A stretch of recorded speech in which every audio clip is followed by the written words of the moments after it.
이 시간 우리에게 주시는 하나님 말씀 함께 봅니다. 이 시간 우리에게 주시는 하나님 말씀은 창세기 40장 1절부터 8절입니다. 그러면 다 함께 읽습니다.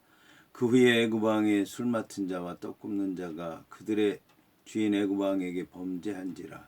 바로가 그 두 관원장 곧 술 맡은 관원장과 떡 굽는 관원장에게 노하여 그들을 친위대장의 집 안에 있는 옥에 가두니 곧 요셉이 갇힌 곳이라. 친위대장이 요셉에게 그들을 수종하게 하매 요셉이 그들을 섬겼더라. 그들이 갇힌 지 여러 날이라. 옥에 갇힌 애굽 왕의 술 맡은 자와 떡 굽는 자 두 사람이 하룻밤에 꿈을 꾸니 각기 그 내용이 다르더라.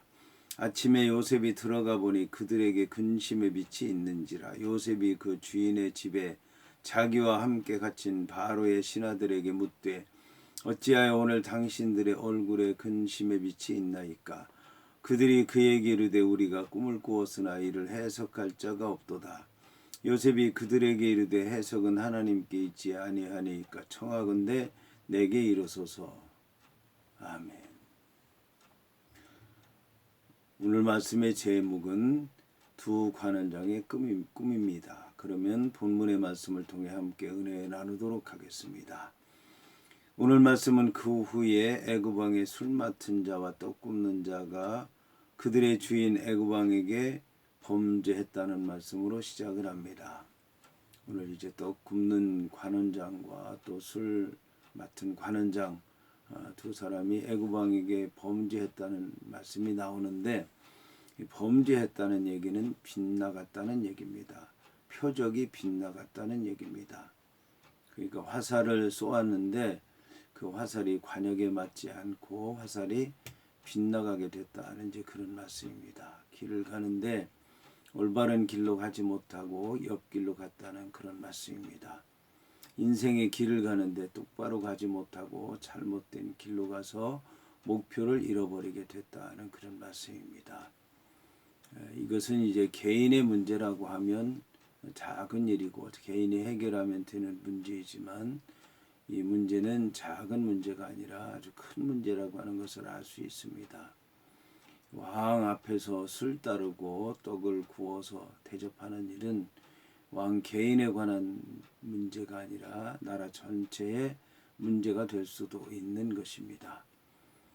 그 왕만 그 음식을 먹는 게 아니라 때로는 그 왕과 그 식구들이 먹게 되고 또 사람들을 초대하게 되면은 그 사람들과 함께 먹게 되는데, 그게 이제 외국의 사절이라든지 아니면 애굽의 고위 공직자라든지 많은 사람들, 초대받은 사람들과 함께 먹을 경우에는 그게 나라와 나라 사이의 문제가 될 수가 있고 왕실의 문제가 될 수도 있고, 나라의 고위 공직자가 먹게 되면 그 나라에 큰 문제가 될 수도 있는데, 이런 중요한 문제를 다루는 그 자리에서 범죄했다라고 하는 것, 아주 큰 죄이기 때문에 왕이 그들을 감옥에 보낸 것을 볼 수가 있습니다. 나중에 이제 떡 굽는 관원장이 목이 달려서 죽게 되는데, 이 범죄했다고 하는 것에 대한 처벌이 얼마나 강력한지 알 수 있을 것입니다.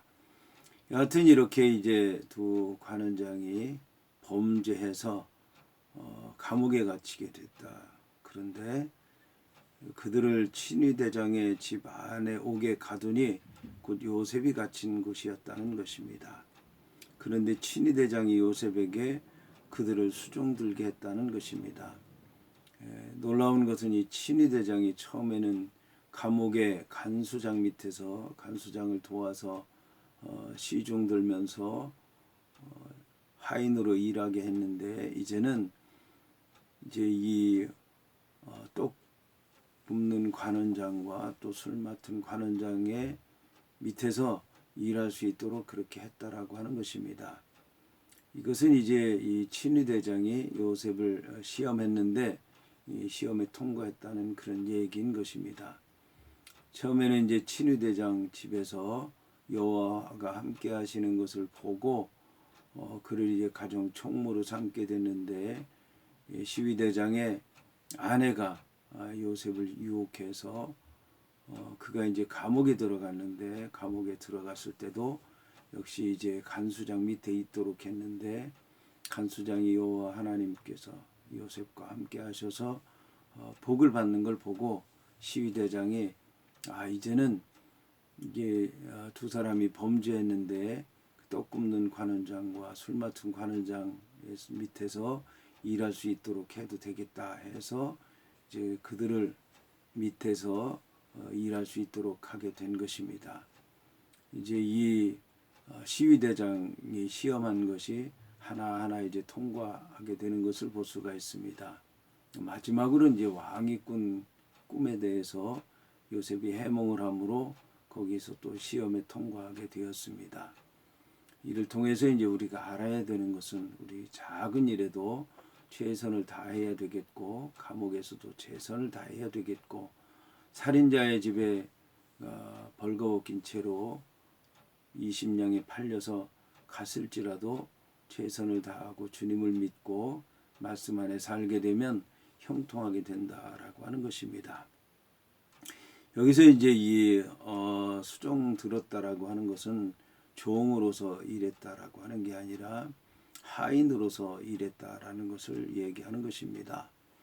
종, 노예, 노비 같은 경우에는 그냥 허드렛 일이나 하고 막일하고 주어진 일이나 하면 되는 건데 여기서 이제 수종 든다라고 하는 것은 옆에서 이제 하인으로서 그들에게 필요한 것을 채워주고 또 자신이 어느 정도 역량이 있어서 알아서 하는 그런 이제 직책이 바로 하인이고 수종든다는 뜻인 것입니다. 그래서 여기 이제 이 요셉이라고 하는 사람은 애굽 땅에서 시위대장 보디발의 수종을 들 때나 또 간수장의 수종을 들 때나 또 술 맡은 관원장, 떡 굽는 관원장 수종 들 때나 이처럼 이제 하인으로서 수종 들면서 어느 정도 재량권이 있어서 그가 이제 할 수 있는 그런 능력 안에서 하게 됐는데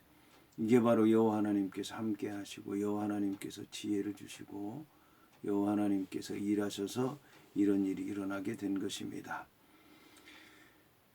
여기서 이제 옥에 갇힌 애굽 왕의 술 맡은 자와 떡 굽는 자 두 사람이 하룻밤에 꿈을 꾸니 그 내용이 달랐다는 것입니다. 아침에 요셉이 들어가 보니 그들에게 근심의 빛이 있었다는 것입니다.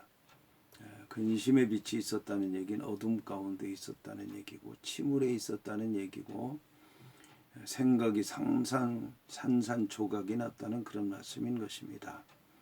근심이라고 하는 것은 마음속에 여러 가지 생각이 있기 때문에 일어나는 현상인 것입니다. 좋은 것, 나쁜 것, 앞으로 일어난 일에 대한 좋은 예측, 안 좋은 예측 이런 여러 가지 생각 때문에 마음이 어두워지고 침울해지고 우울해지고 그리고 마음이 산산조각이 나는 것이 바로 근심인데 이런 가운데 있더라고 하는 것입니다. 그런 이제 근심의 빛이 있었다는 것인데 요셉이라고 하는 사람이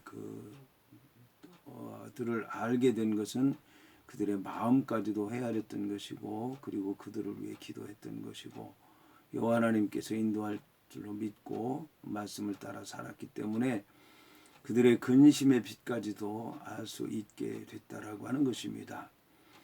자, 요셉이 이제 그 주인의 집에 자기와 함께 갇힌 바로의 신하들에게 물었다는 겁니다. 어찌하여 오늘 당신들의 얼굴에 근심의 빛이 있나이까? 그런데 그들이 그에게 이르되 우리가 꿈을 꾸었으나 이를 해석할 자가 없도다.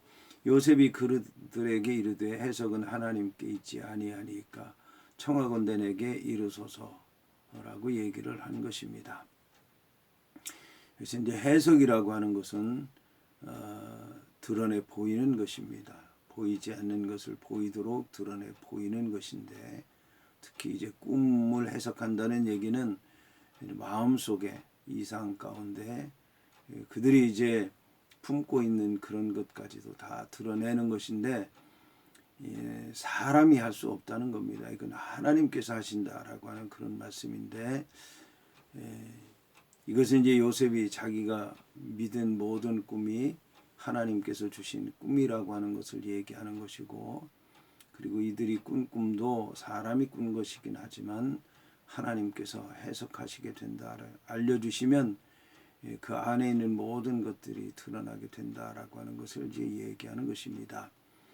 여기서 이제 이 요셉이라고 하는 사람은 청하건대 라고 얘기를 했는데 간절히 요청합니다. 제가 할 수 있으면 했으면 좋겠습니다. 그런데 이건 제가 하는 게 아니라 하나님께서 하시는 것이니까 저한테 꼭 말씀해 주십시오 라고 하는 그런 뜻에서 청하건대 내게 이르소서라고 얘기하게 되는 것입니다. 꿈을 가진 자만이 꿈을 볼 줄 알고, 꿈을 가진 자만이 꿈을 해석할 수 있고, 꿈에 대해서 분명한 것을 아는 사람이 다른 사람의 꿈도 이제 알 수 있다라고 하는 것을 오늘 성경에서 말씀하고 있습니다.